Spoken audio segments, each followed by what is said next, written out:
버릴수록 향기 나는 인생이란 제목으로 여러분과 함께 말씀 나누겠습니다. 추석 연휴 잘 보내셨습니까? 예, 벌써 10월도 이제 중반을 향해 달려가고 있습니다. 정말 무더웠던 여름이 이제 지나가고 이제 그야말로 가을이 오고 있죠. 이미 온 것 같습니다. 저는 지난 추석에 이제 처가에 있는 어른들을 모시고 강화도에 있는 교동도에 다녀왔습니다. 근데 사람이 많아도 정말 많더라고요.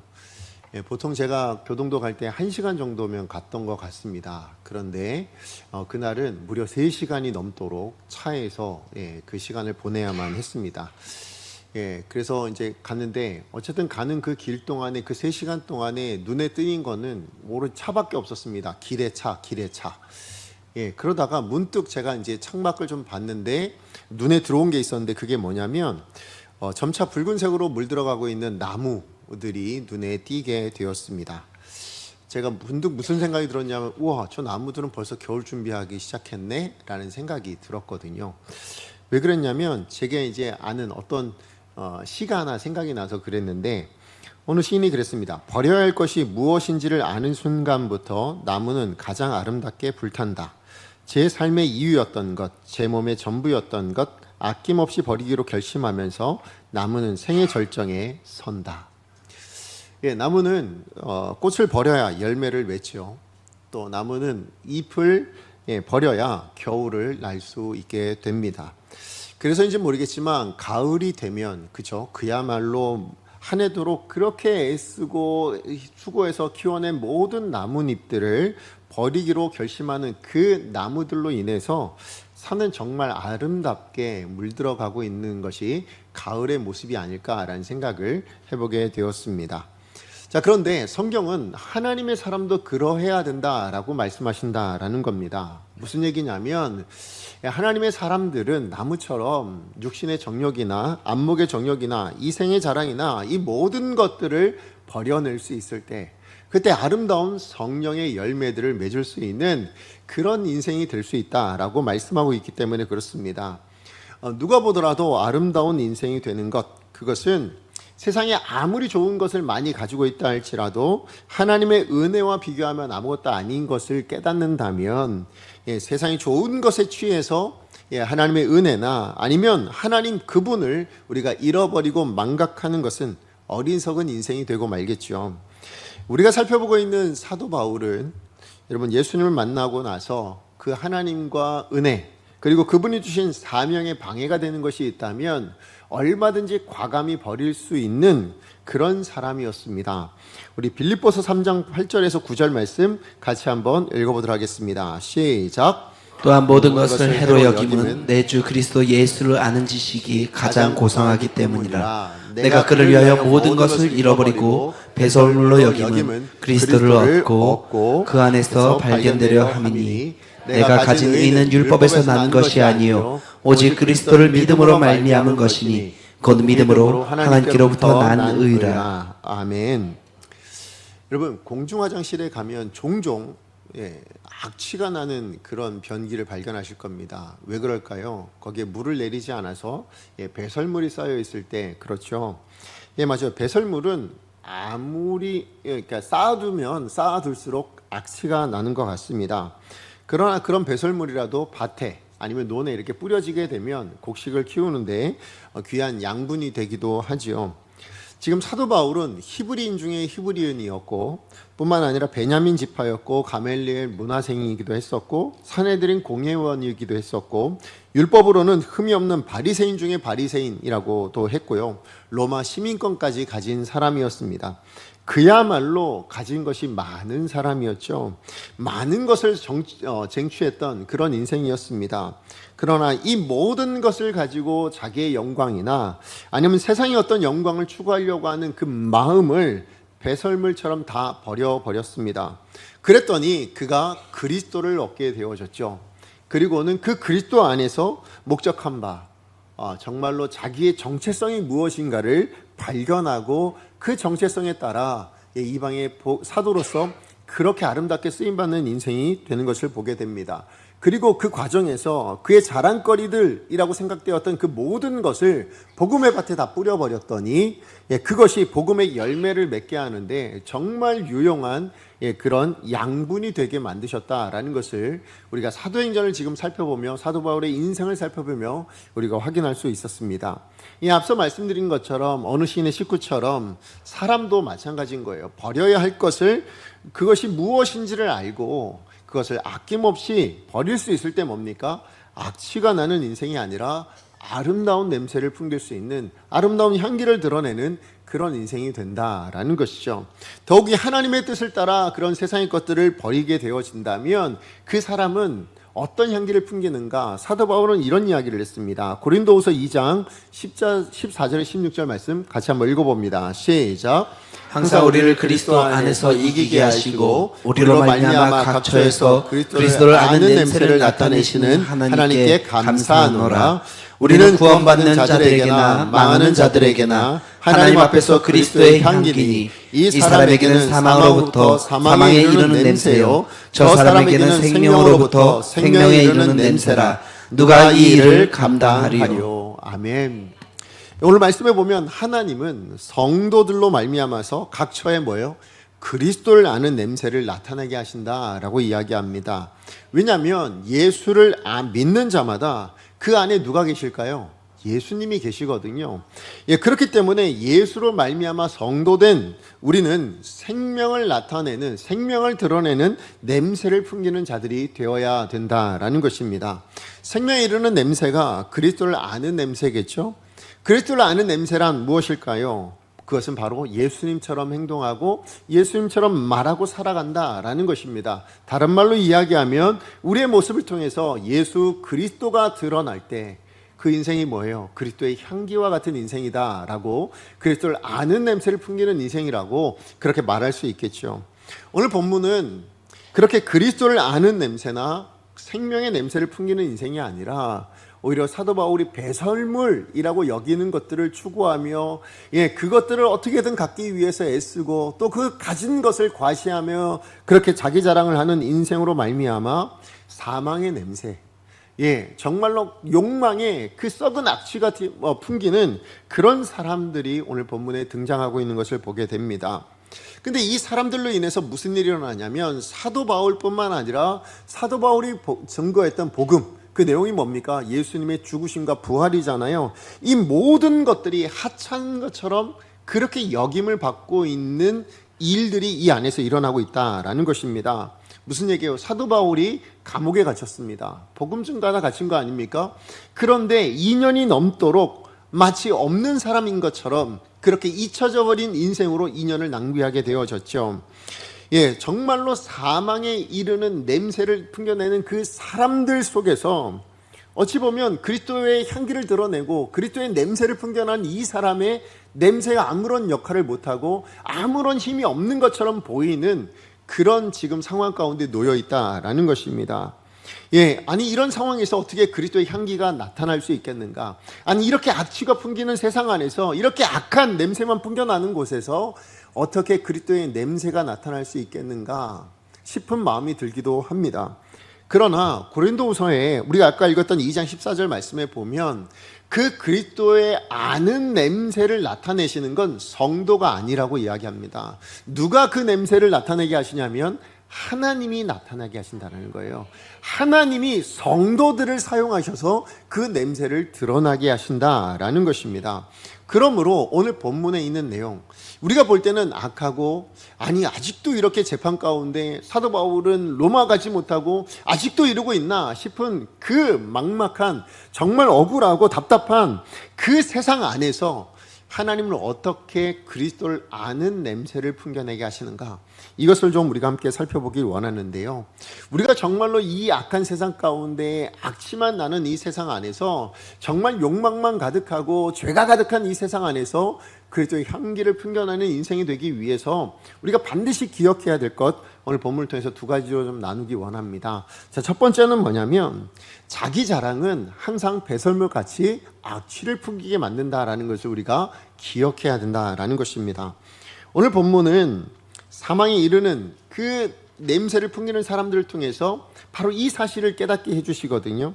우리 지난주에 살펴봤던 사도 바울은 신임 총독이었던 베스도의 법정에서 지금 자기를 고소하고 있는 그 대제사장 그리고 그 유력한 유대인들의 고발과 관련해서 뭐라고 얘기했냐면 베스도가 자 어떻게 할까라고 얘기하며 자 지금 혹시 예루살렘에 가서 다시 한번 재판 받을래? 라고 물어요. 그랬을 때 뭐라고 얘기했습니까? 아니요, 저는 여기서도 아니고 예루살렘에서도 아니고 로마의 황제인 가이사라에게 가서 저 재판받기 원합니다. 거기서 저 판단을 받아야 되겠습니다 라고 상소를 하게 되어집니다. 자, 그때 신임 총독이었던 베스도가 이 사도 바울의 상소를 받아들이게 되어지죠. 이로 인해서 우리가 지난주 살펴봤던 결론이 뭐였습니까? 결국 이래서 이제 사도 바울은 로마 군인의 호의를 받고 안전하게 이제 갈 수 있게 되었구나라는 것을 우리가 살펴봤었습니다. 자, 그런데 이 사도 바울의 상소를 받아들인 지금 신임 총독 베스도에게는 새로운 문제가 하나 생겨나게 되었습니다. 그게 뭐냐면 지금 이 상소 때문에 황제에게 보내야 되잖아요. 자, 그러면 황제에게 보낼 때 그냥 보낼 수 없는 겁니다.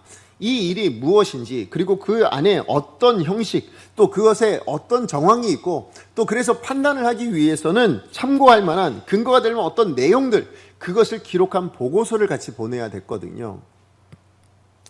우리 기억하시는지 모르겠지만 예루살렘의 치안 담당관이었던 천부장이었던 글라우디오 루시오도 470명의 군인들을 동반해가지고 사도 바울을 가이사라까지 예루살렘에서 보낼 때에 그냥 보내지 않았습니다. 전임 총독 벨릭스에게 평지 형식의 보고서를 써서 이 사람은 이만한 일로 지금 재판받고 지금 가이사라까지 오게 되었습니다. 그래서 이렇게 했습니다 라는 보고서를 썼지 않았습니까? 자, 그러니 지금 황제에게 재판을 의뢰하는 것이라면, 가이사에게 지금 상소를 하는 것이라면 당연히 이 보고서를 작성해서 보내야 된다라는 것입니다. 근데 문제는 뭐냐면 지금 베스도에 보기에는 지금 이 상소의 사건이 도무지 황제에게 상소할 만한 어떤 혐의가 보이지 않았다라는 것입니다. 사도 바울을 고발하고 있는 대제사장이나 아니면 유력한 이 유대인들의 주장은 아무리 살펴봐도 이 로마 제국의 실정법에 그것을 어겼다, 아니면 그래서 정말 죽여야 될 만한, 사형을 선고해야 될 만한 어떤 그런 혐의나 구체적인 어떤 증거를 도무지 제시가 되지 않았다라는 것입니다. 우리 18절에서 19절 말씀 같이 한번 읽어보겠습니다. 시작. 원고들이 써서 내가 짐작하던 것 같은 악행의 혐의는 하나도 제시하지 아니하고 오직 자기들의 종교와 또는 예수라는 이가 죽은 것을 살아있다고 바울이 주장하는 그 일에 관한 문제로 고발하는 것뿐이라. 네, 뭐라고요? 악행의 혐의는 하나도 제시하지 못했다라는 거예요.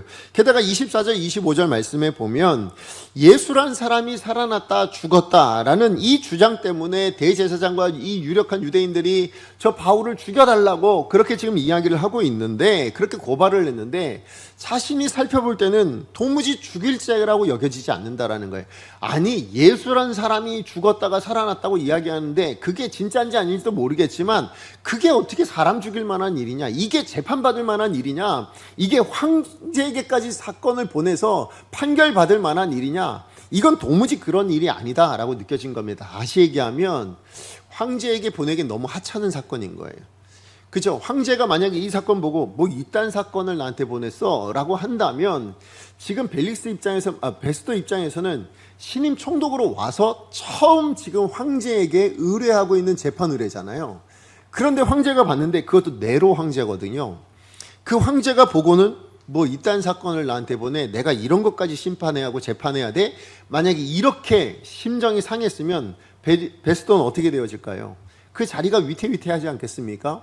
그것도 처음 의뢰한 사건이 그렇다면 당장에 얘는 도무지 총독의 자질이 없구만 하고 그냥 잘릴 수도 있는 입장이잖아요. 그러니 이 총독의 입장은 너무나도 난감한 상황이 된 겁니다.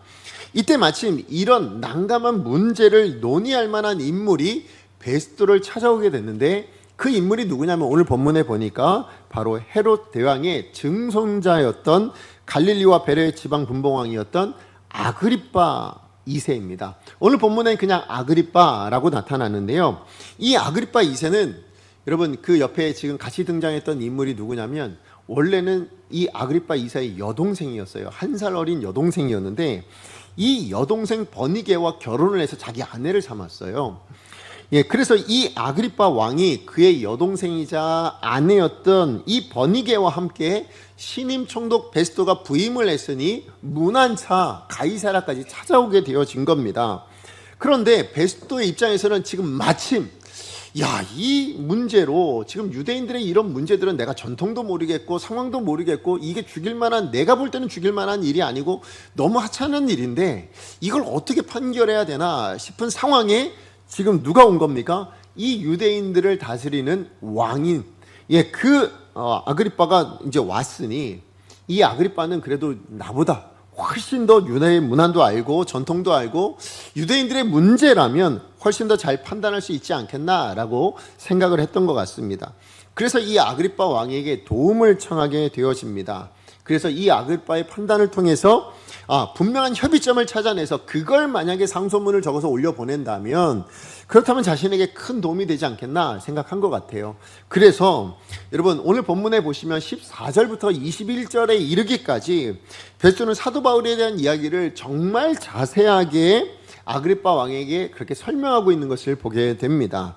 자, 총독 베스토의 이런 자세한 설명을 듣게 된 아그리빠 왕이 어떻게 말하냐면 그러면 그 바울 내가 한번 직접 만나봐서 이야기 들어봐야 되겠는데요, 이렇게 이야기를 합니다. 자, 그러자 베스토는 아주 기다렸다는 듯이 그래요? 그러면 당장 내일 합시다 해가지고는 바로 내일 자리를 만들겠다라고 그렇게 아그리빠 왕에게 이야기하죠. 그리고는 바로 다음 날 베스토가 청문회를 엽니다. 근데 그 청문회를 여는 목적을 베스토가 분명하게 이렇게 이야기합니다. 우리 26절 말씀 같이 한번 읽어봅니다. 시작.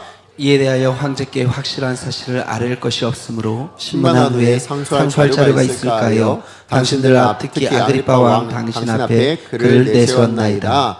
예, 황제에게 아뢰을 게 별로 없는 거예요. 이거 아랬다간 큰일 나겠는 거예요. 이 사건으로는 도무지 안 되겠는 거예요. 그래서 뭐라고요?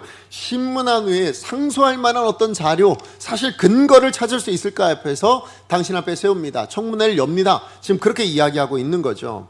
여러분, 무엇 때문에 청문회 열린 거라고요? 사실 자료, 상소문에 황제에게 보낼 상소의 근거를 찾기 위해서 청문회 자리가 열렸는데요. 근데 오늘 본문의 그 청문회 자리가 조금 이상합니다. 자, 우리 23절 말씀 같이 한번 읽어보겠습니다. 시작. 이튿날 아그리빠와 버니게가 크게 위엄을 갖추고 와서 천부장들과 시중의 높은 사람들과 함께 접견 장소에 들어오고 베스토의 명으로 바울을 데려오니. 일단 청문회 장소가 법정이 아닙니다.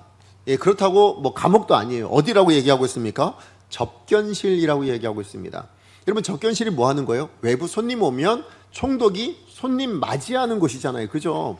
그런 곳에 지금 이 청문회장을 만들었다라고 이야기합니다.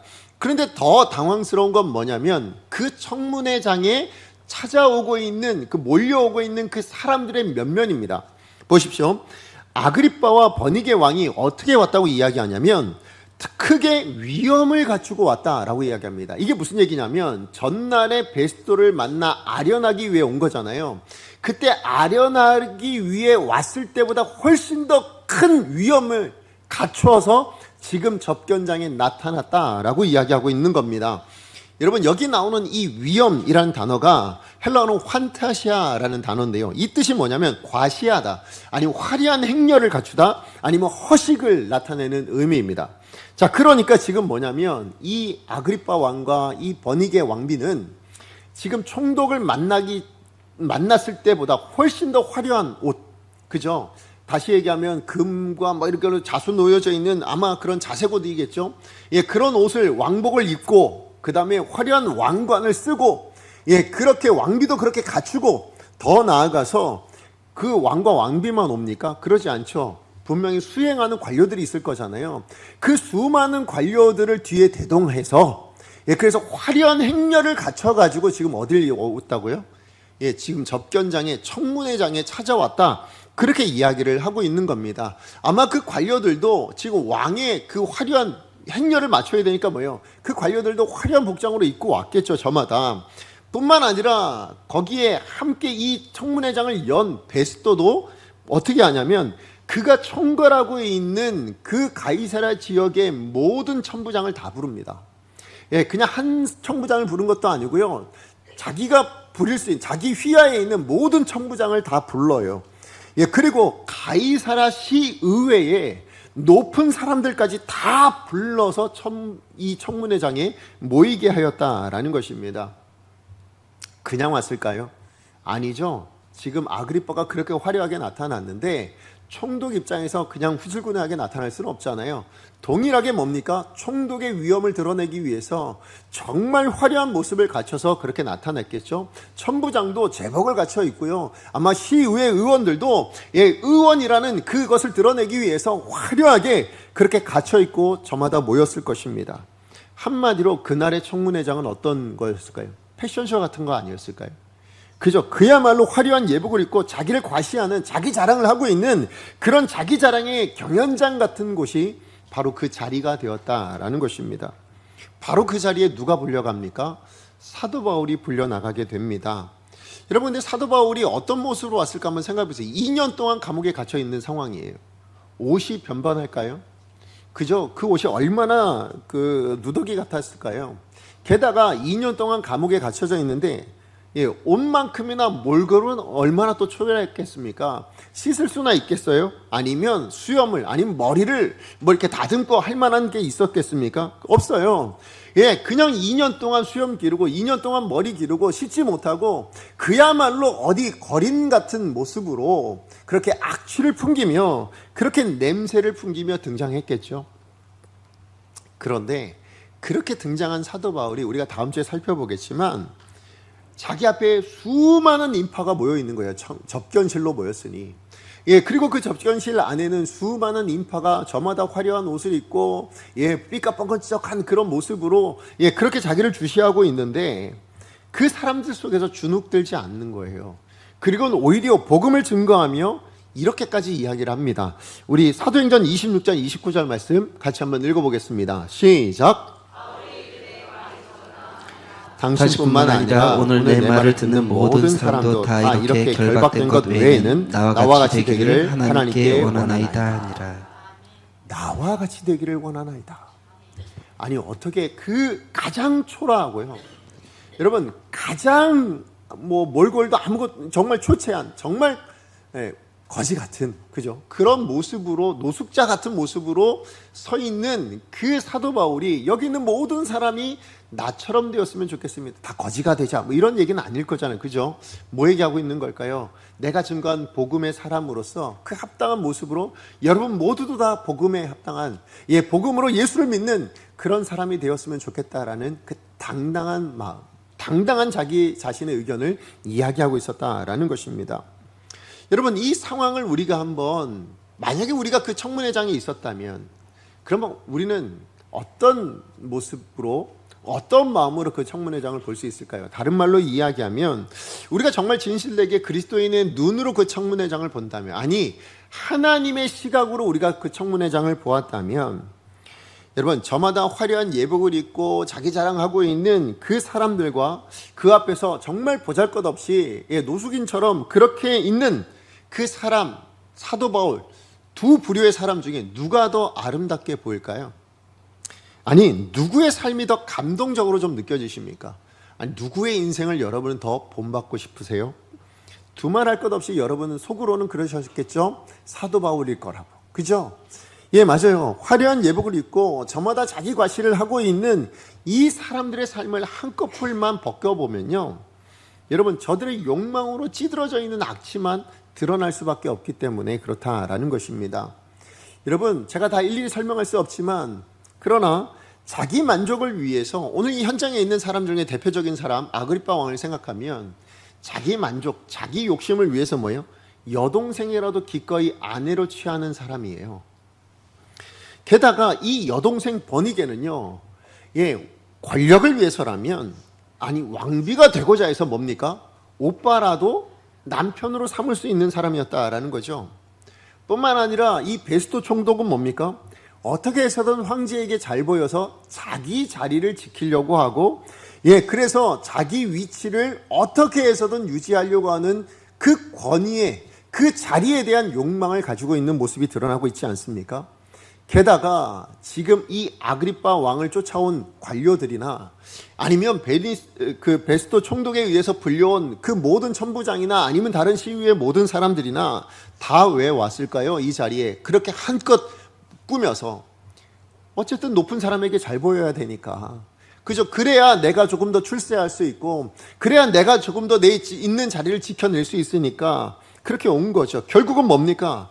저마다 다른 모양으로 모였지만 다 자기의 욕망을 따라 그렇게 그 자리에 모여 있었다라는 것입니다. 그리고 그 욕망한 것들은 사실 어느 정도는 이루어져 있는 것 같아요. 왜냐하면 그러니까 그 화려한 모습으로 자랑하고 있는 거잖아요. 무슨 얘기냐면, 여러분, 욕망을 추구하는 사람은요, 그 욕망을 어느 정도 이루잖아요. 그럼 그거를 자랑하고 싶어 합니다. 그죠? 어떻게 해서든 내가 이루어낸 거잖아요. 내가 정말 욕망했던 그 무엇인가를 내가 쟁취하게 된 거잖아요. 그게 자리든 아니면 어떤 업적이든 그 무엇이라도 뭔가를 하나 성취하게 되어지면 그것으로 내가 이걸 만들어내서 나 이런 사람이야, 내가 그래도 이만큼 해낸 사람이야 라는 자기를 드러내고 싶어 한다라는 것입니다. 근데 문제는 그렇게 자기 자랑으로 드러나는 것, 그렇게 자기를 과시하는 것으로 드러나는 것은요, 결과물이 어떠하든지 간에 결코 아름다운 냄새가 날 수 없다라는 것이에요. 오늘 아까 말씀드렸던 아그리빠 왕은 왕의 권세를 가지고요, 여동생을 아내로 맞이하고 있는 거잖아요. 그런데 어느 백성도 너는 어떻게 네 동생을 아내로 차지할 수 있냐라고 반발할 수 없을 만큼 높은 권위를 가지고 있는 거 아니겠습니까? 그죠? 게다가 또 어떻게 이 여동생을 아내로 삼을 생각을 했을까요? 사실 이 여동생 버니게는요, 원래는 삼촌에게 결혼했었어요. 왜냐하면 이 삼촌이 지금 이 아그리빠 왕 전에 이 왕이었거든요. 그런데 삼촌이 일찍 죽어요. 그래서 이 버니게가 어떻게 되어지냐면 이웃 나라에 또 왕비로 또 결혼을 해서 갑니다. 그런데 얼마 살지 못하고 다시 이혼하고 돌아오게 돼요. 근데 이혼해서 돌아왔는데 누구랑 눈이 맞은 거예요? 오빠, 한 살 많은 오빠랑 눈이 맞아서 그래서 또 결혼을 하게 되어진 겁니다. 이렇게 번번이 왕비가 되는 자리로 갈 수 있었던 이유는 뭘까요? 버니게가 그만큼 아름다웠겠죠. 그죠? 뭔가 있으니까 그래도 다 왕비 삼고 싶어 했을 거 아니에요? 자, 그런데 그렇게 아름다운 모습을 아마 그러면 이 아그리빠 왕은 자랑하고 싶었겠죠. 내게 이런 아름다운 아내가 있다. 자, 그런데 그런 모든 것들이 다 결국 뭘 드러내고 있는 겁니까? 추악한 권력의 민낯만 드러내는 거잖아요. 내 욕심 성취하고 있는, 내 욕망을 만족시키는 그곳에 내 이 권력들을 사용하고 있다라는 그런 권력의 추악한 모습만 드러내고 있는 거죠. 버니게 왕비도 뭐예요? 결국은 내가 성공하고 싶다, 내가 어느 정도 권력을 가지고 난 그렇게 살아야지 라는 욕망 때문에 뭡니까? 그게 삼촌이든 아니면 다른 이웃 나라의 왕이든 심지어 오빠이든 왕비가만 될 수 있다면 누구와도 난 결혼할 수 있어 라는 그런 모습으로 살아내고 있으니 이 역시도 권력에 대한, 성공에 대한 욕망만 풍겨내고 있는 거죠. 베스토 총독도 마찬가지예요. 황제에게 잘 보여서 그래서 어떻게 해서든 지금 총독의 자리에 있지만 그걸 지켜내기 위해서 결국 욕망, 권력에 대한 욕망을 풍겨내고 있는 거죠. 아무리 화려한 업적 아니면 화려한 무엇으로 그것을 다 덮고 있다 할지라도 그 안에 감춰져 있는 욕망은요, 마치 배어 나오는 냄새 같은 거예요. 그래서 그 악취를 감출 수가 없다라는 것입니다. 여러분, 혹시 음식물 쓰레기통의 냄새 한번 맡아보신 적 있으세요?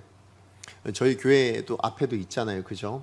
그런데 제가 하나 발견한 게 뭐냐면 어딜 가든 음식물 쓰레기통의 냄새는 다 똑같이 그냥 비슷한 냄새가 나는 것 같아요. 다 좀 이렇게 역겨운 냄새 나잖아요. 그죠? 제가 왜 이 말씀 드리냐면 중국집 앞에 있는 음식물 쓰레기통의 냄새나 아니면 일식집 앞에 있는 쓰레기통 냄새나 아니면 한식집 앞에 놓여져 있는 음식물 쓰레기통 냄새나, 일단은 거기 음식물이 다 모이기만 하면 그 이전에 어떤 냄새가 있든 어떤 모양을 갖췄든 그거랑 상관없이 악한 냄새만 나더라고요. 딱 똑같은 역겨운 냄새가 다 똑같이 나는 거예요. 오늘 지금 청문회장에 모인 이 사람들의 모습이 딱 음식물 쓰레기장 같은 모습 아닐까요? 저마다 다른 지위를 가지고 저마다 다른 어떤 모양을 가지고 다 모였어요. 그런데요, 그것 가지고 자기 자랑하고 자기 과시하기 위해서 그렇게 화려하게 모였지만 이 치장한 모습과 달리 그 내면은 뭡니까?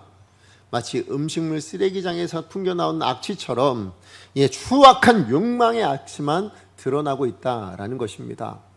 예수님의 책망으로 보자면 회칠한 무덤 같아서요, 그저 겉모습은 화려합니다. 그런데 그 속은 뭐라고요? 사망에 이르는 냄새만 가득한 그런 모습이 바로 오늘 이 청문회장에 있는 사람들의 모습이었다라는 것입니다. 그렇다면 우리는 어떤가라는 겁니다. 우리도 마찬가지일 겁니다. 무슨 얘기냐면 우리가 성취한 무엇, 그것이 우리의 자랑이 되기 시작하면 그것은 또 다른 악취를 풍기는 원인이 된다라는 것입니다. 그것이 세상적인 지식이나 아니면 지위만 그런 게 아니고요, 신앙적인 것도 그렇게 될 수가 있다라는 거예요. 한번 생각해 보세요. 정말 기도를 많이 하시는 분이 나 기도 많이 하는 사람이야 자랑하고 있다면 그게 그리스도의 향기 같은 냄새로 풍겨질까요? 그러지 않겠죠. 자기 자랑하고 싶은 욕망만 보여지지 않겠습니까? 마찬가지로 내가 신앙생활을 오래 했다라는 것, 아니면 많이 봉사하고 많이 섬겼다라는 그것을 드러내고 자기 자랑으로 삼고 자기를 과시하고 있다면 그것 또한 뭡니까? 그리스도 아는 냄새가 아니에요. 아무리 신앙적인 어떤 모양, 그래서 갖춰진 어떤 성취한 그런 열매라 할지라도 그게 내 자랑이 되는 순간 뭡니까?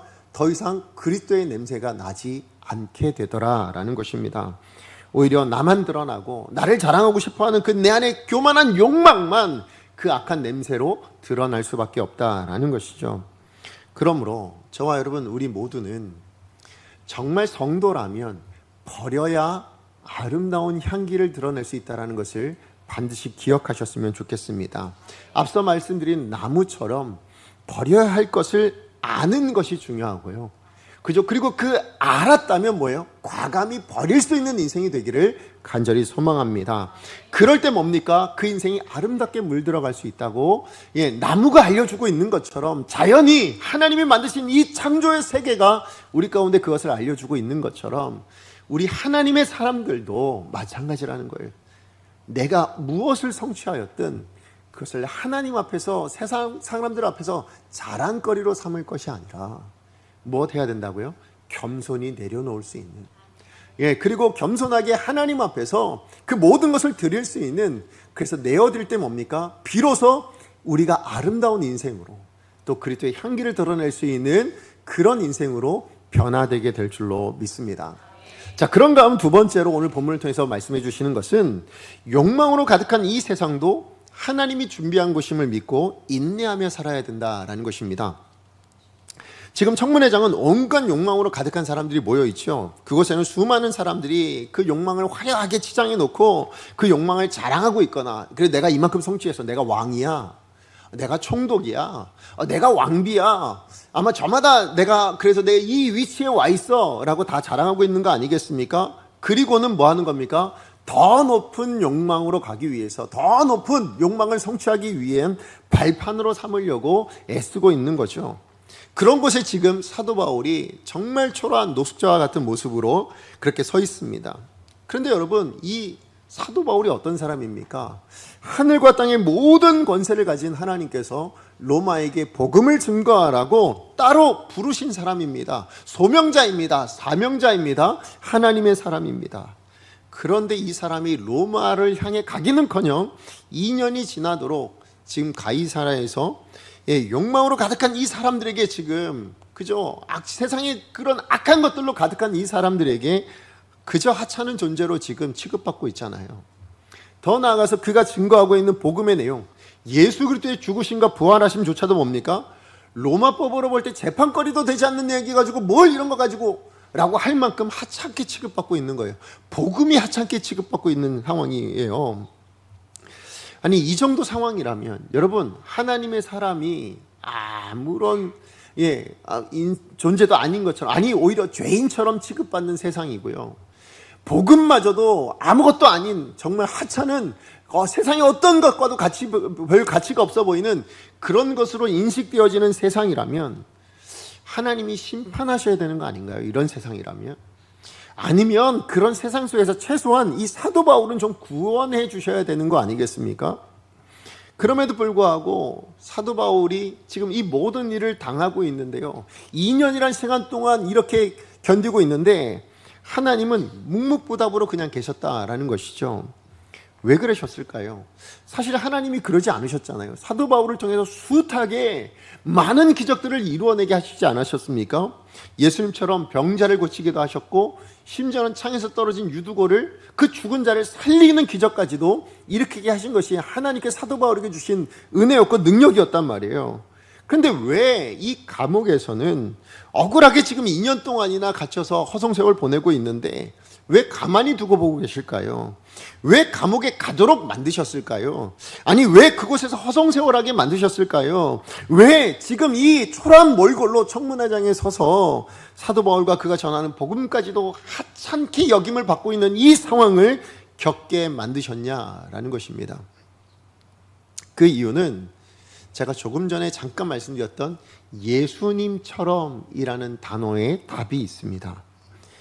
여러분, 예수님도 공생에 사시는 동안에 얼마나 많은 기적들, 놀라운 기적들을 행하셨죠. 죽은 자 살리시고 병자도 고치시고, 심지어는 뭡니까? 바다의 풍랑까지도 잠잠케 하시는 그런 수많은 기적들을 행하셨습니다. 그런데요, 이 예수님의 생애를 한번 여러분이 생각해 보시면 십자가로 가야 하는 그 예수님의 책임은 면제받는 기적은 없었다라는 거예요. 그죠? 예수님은 결국 어디 가셨어요? 십자가에 가서 죽으셔야만 했다라는 거예요.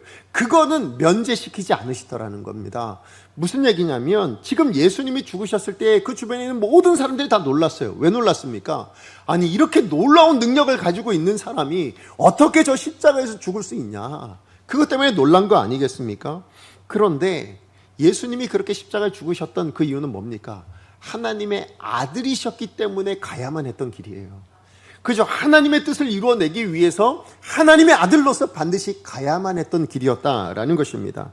이처럼 성도란 어떤 사람들일까요?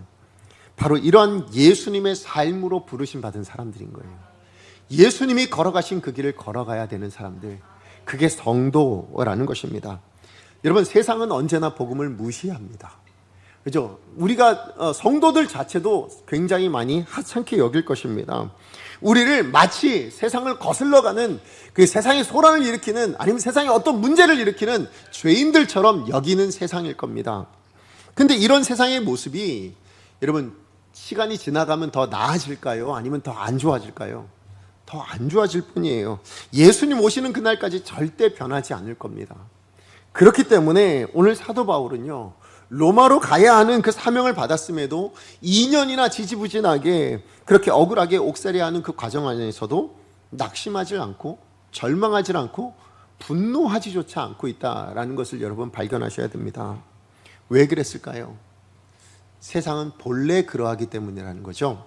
여러분, 에베소서 5장 15절에 17절 말씀 같이 한번 읽어보겠습니다. 시작. 그런즉 너희가 어떻게 행할지를 자세히 주의하여 지혜 없는 자 같이 하지 말고 오직 지혜 있는 자 같이 하여 세월을 아끼라. 때가 악하니라. 그러므로 어리석은 자가 되지 말고 오직 주의 뜻이 무엇인가 이해하라. 여러분, 오늘 본문의 말씀에 보면 하나님이 뭐라고 권면하십니까? 자세히 주의해라, 지혜 있는 자같이 해라, 세월을 아끼라, 어리석은 자가 되지 마라 라고 이야기를 하십니다. 왜 이런 말씀을 우리 믿는 성도들에게 주실까요? 그 이유는 우리가 지금 그럴 만한 세상 가운데 살고 있기 때문에 그런 거예요.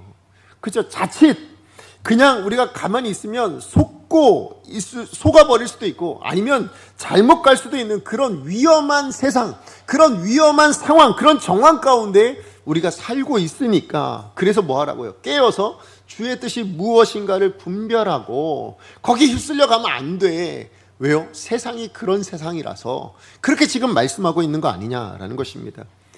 사도 바울은 욕망으로 가득 차 악취가 나고 있는 이 세상 속에서요, 뿐만 아니라 자기와 복음까지도 하찮게 여기는, 그래서 복음 전하는 게 무슨 죄인 것처럼 그렇게 여기는 세상 가운데서도 분노하지 않고 절망하지 않고 낙심하지 않는 것은 그 안에서 깨어 주의 뜻이 무엇인가를 분별하고 있었기 때문에 그렇다라는 것입니다. 뭘 분별했을까요? 이 세상 안에서 하나님이 나랑 함께 계신다라는 겁니다. 저들과 함께하고 있는 것이 아니라 나랑 함께하고 계셔. 나는 이해가 되지 않지만 하나님은 이 상황 가운데서도 하나님은 일하고 계신다. 나의 날 가운데 무의미한 날은 없을 거야 라는 그 믿음이요. 이렇게 깨어있는 믿음으로 하루하루를 살아내고 인내할 수 있었다라는 것이죠. 그러니까 뭡니까? 추악한 욕망으로 가득한 세상 안에서 하나님은 이 사도 바울을 들어 사용하시는 거예요. 뭘 드러내도록? 그리스도 아는 냄새를 드러내는, 이 추악한 악한 죄의 냄새만 풍겨나고 있는 그곳에서도 선명하게 그리스도의 냄새, 향기를 풍기는 그 향기가 드러나도록 만드는 사람으로 쓰시더라라는 것입니다. 그 하나님의 일하심은 우리가 다음 주에 더 자세히 살펴보겠는데요. 여러분, 이제 우리 남은 사도행전을 여러분 한번 읽어보시면 사실 이제 3장밖에 안 남았습니다. 드디어 이제 올해 가능하면 이제 사도행전 끝날 것 같아요. 네. 자, 그런데 여러분, 이 사도행전 3장의 내용을 여러분 읽어보시면 이전에 우리가 읽었던 사도행전 전반부의 내용과 비교해보면 굉장히 시시하다 느껴질지 몰라요. 왜냐하면 사도 바울이 죄수로 끌려가고 풍랑이 오는데 풍랑에 휩쓸려가지고 가고 이런 내용들밖에 나오지 않아요. 그냥 주어진 환경에 계속해서 당하는, 그래서 남들이 이끌려서만 가고 있는 그런 사도 바울의 모습만 나타나고 있거든요.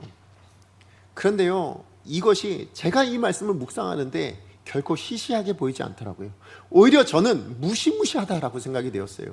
왜냐하면 사도 바울이 지금 억울하고 그렇게 답답하고 때로는 내가 왜 이렇게 휘둘려야 돼? 라고 느껴질 만한 그런 세상 가운데서 뭘 하고 있냐면 예수님이 걸어가셨던 그 길을 묵묵히 뒤따라가고 있더라라는 것입니다. 무슨 얘기예요? 여러분, 사도 바울은 로마에 갈 때까지요 죽을 수가 없어요. 그죠? 죄수로 있어도 못 죽어요. 풍랑에 휩쓸려가지고 죽을 고생을 해도 죽지 않아요. 그렇게 당하기만 하는 삶을 살아갑니다. 왜요? 하나님의 뜻은 사도 바울이 로마에 가서 복음 증거해야 되는 거에 있기 때문에 그런 거예요. 그러니 그 과정 안에 일어나는 모든 삶의 현황들은요 그냥 묵묵히 다 당해야 된다라는 거예요. 그렇게 당하고 있다 할지라도 그러나 결국 어디로 갑니까? 로마에 가게 하시더라. 누가요? 하나님이. 그래서 그게 갈 때까지 하나님이 사도 바울과 함께 하시더라는 겁니다. 고난 가운데서도 하나님 함께 하시고요, 풍랑 가운데서도 함께 하시고요. 근데 그 풍랑을 면하게 하지 않으시고요. 그렇게 고난당하고 감옥 가운데 감옥에 갇혀있고 멸시를 당하고 이런 모든 일들을 당하지만 그러나 하나님이 한순간도 사도 바울을 떠난 적은 없으시다라는 것이죠. 맞아요. 사도 바울은 어딜 가든 하찮은 존재처럼 느껴졌을 거예요. 그죠? 누가 봐도 저 사람이 뭔가 대단한 일을 한 것 같이 느껴지지 않을 겁니다. 그러나 우리는 알죠. 이 사도 바울의 인생을 통해서 얼마나 위대한 일들을 하나님께서 이루어내셨는가. 누가 하신 겁니까? 하나님이 하신 겁니다. 언제까지 하신 겁니까? 하나님이 뜻하셨던 그 로마의 복음이 증거되어질 때까지 하나님께서는 그렇게 함께 하시더라라는 것입니다. 오늘 이 자리에 있는 우리 모두도 사도 바울과 같은 존재로 부르심을 받은 사람임을 여러분 믿으시기 바랍니다. 어쩌면 지금 사도 바울의 모습과 같은 위치에서 우리가 살고 있는 사람들이 계실지도 몰라요. 내가 생각해도 내가 요 모양 요 꼴로 뭔 일을 할 수 있겠나? 그죠? 아니면 나는 왜 이런 일을 당해야 되나? 내가 뭘 잘못했다고? 내가 신앙생활하고 있는데 내가 그래도 예수 믿고 있는데 왜 이런 일을 내가 겪어야 되나 싶은 삶을 당하고 있을지도 모르겠습니다. 그러나 내가 생각해도 한심해 보이는 그런 내 삶을 통해서도 하나님이 얼마나 놀라운 역사를 만들어내실 수 있는 분인가를 우리는 잊지 말아야 된다라는 것입니다. 아까 제가 잠깐 말씀드렸던 나무, 이제 가을이 되면 여러분 잎을 다 버려요. 그죠? 그리고 나면 그 화려했던 꽃이나 잎이나 다 떨어지고 나면 뭐만 남아요? 가지만 앙상하게 남아서 죽은 것처럼 보여요. 그야말로 초라해 보이죠? 그리고는 겨울을 맞이합니다. 그 겨울에 죽을 것 같이 보이지 않으세요? 눈에 쌓이고 얼음에 얼고 그냥 죽어버린, 메말라버린 그런 나무처럼 느껴지지만 그러나 그렇게 하나님이 끝내지 않으시죠.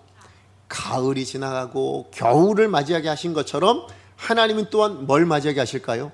봄을 맞이하게 하시면서 그 죽은 것처럼 초라해 보이는 그 나무까지 다 다시 싹이 움트기 시작하면서 잎이 나기 시작하고, 그래서 꽃이 피어나기 시작할 것이며, 또 놀라운 열매를 맺는 나무, 그래서 작년보다 더 성숙하고 더 자라있는 나무의 모습을 갖추게 하시더라라는 것입니다. 여러분, 그러므로 겨울은 불필요한 날인가요? 의미 없는 날인가요? 그냥 고통스러운 날인가요? 그렇지 않다라는 거예요. 하나님께서 그 안에서도 생명을 유지하시며 지키시며 놀랍게 그 다음에 일어날 일들을 준비하고 하나님께서 여전히 일하고 계신 날들임을 여러분 믿으시기 바랍니다. 지금 여러분이 겪고 있는 여러분의 인생의 모습이 겨울 나무처럼, 정말 죽은 나무처럼 느껴지고, 또 내가 겪고 있는 상황이 정말 추운 겨울처럼 그렇게 얼어 죽을 것 같고 정말 감당할 수 없을 만큼 고통스럽다 할지라도 하나님은 여러분과 함께하고 계십니다. 성도와 함께하고 계십니다. 그 성도의 인생에 하나님 뭘 예비해 주셨다고요? 지금 내가 느끼기에 초라하다고 느껴지는 그 인생으로도 하나님은 그 인생의 싹을 만들어내시고 그 인생에 잎을 풍성하게 맺게 하실 것이며, 꽃을 피우게 하실 것이고 열매를 맺게 하시는 인생을 만들어내실 수 있다. 그게 우리 하나님이심을 여러분 믿고, 우리에게 주어진 또 하루를 우린 그래서 어떻게 삽니까? 분노하지 않습니다. 우리는 절망하지 않습니다. 낙심하지 않습니다. 인내로 기다립니다. 무엇을 기다립니까? 내 능력이 아니고요, 세상 사람이 뭘 해줄 것이 아니라 하나님이 나를 어떻게, 내 인생을 어떻게 열매 맺게 하시고 어떤 자리에 어떤 화려한 꽃을 맺게 하시고 그것을 드러내게 하실 것인가를 보게 하시기 위해서 주신 세상입니다. 그 하루를 여러분에게 허락하신 겁니다. 그러므로 인내하십시오. 그리고 하나님을 의지하여 그 하루를 성도답게 살아내시는 저와 여러분 되어지기를 간절히 축복합니다. 말씀의 결론을 맺습니다. 여러분의 삶에는 어떤 냄새가 나고 계십니까? 그리스도를 아는 냄새가 나십니까? 아니면 사망에서 사망에 이르는 그 욕망의 냄새만 여러분 가운데 풍겨나고 계신가요? 오늘 가을을 맞이하고 있지 않습니까? 그래서 서두에 말씀드렸던 나무처럼 내가 버려야 될 것이 무엇인지를 아는 여러분 되셨으면 좋겠습니다. 그리고 그것을 알았다면 기꺼이 주님의 뜻을 따라 내려놓고 버릴 수 있는 인생이 되기를 간절히 소망합니다. 성도는 버릴 때 비로소 향기로운 삶을 살아낼 수 있습니다. 버릴 수 있을 때 비로소 뭡니까? 더 아름다운 그리스도의 향기를 드러낼 수 있다는 것을 여러분 꼭 기억하셨으면 좋겠습니다. 그런 인생을 통하여 하나님은 놀랍게 그리스도의 향기만 드러내게 하시는 것이 아니라 잎을 드러내게 하시고 꽃을 피우게 하시고 열매 맺게 하시는 복된 인생으로 사용하실 줄 여러분 믿으시기 바랍니다. 그런 여러분의 하루, 그런 여러분의 인생 되기 위해서 지금 버려야 될 것이 있다면 배설물처럼 여겨지는 것들은 다 내려놓으실 수 있고, 내가 자랑으로 삼고 있는 것이 있다면 그것도 내려놓으실 수 있는 저와 여러분 되어지기를 간절히 축복합니다.